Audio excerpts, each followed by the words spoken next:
Welcome to Word Processing 2, Topic 1.2.5, Add a watermark in background. So the watermark is something that they used to make by actually putting water on the page so that it did not absorb ink and you would have a different pattern on it. But it is something in the background that appears on all the pages.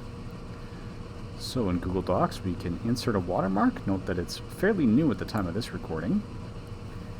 And then we can decide whether we're going to have an image, whether we're going to have text.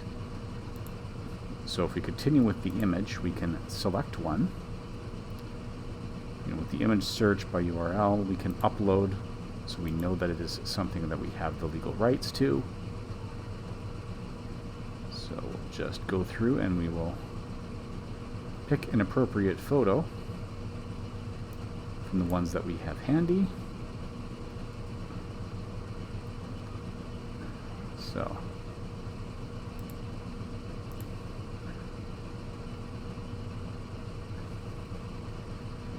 So here is the image. We can, if we try to edit the image, notice that it just pops up. We can adjust the scale so that the whole thing fits in the background. By default it is faded, because otherwise it can be very difficult to read.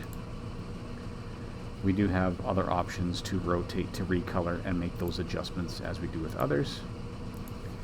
We can also put in text. Notice that the text comes in at an angle. Here we've got it labeled top secret, but that is the most common option for a text. The default here is to have it diagonally so that it fits. But let's go back to the image. So we'll have to go back and find that or a similar image again. Let's go with a slightly different one this time.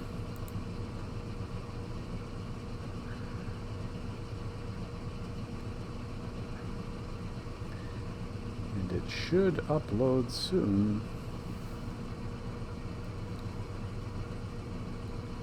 Okay, it's having some issues. Never mind. We will leave it with the top secret watermark. And again, we can adjust the appearance, determine how transparent it is. So the high transparency is almost impossible to read. As we move it down, it is easier to read.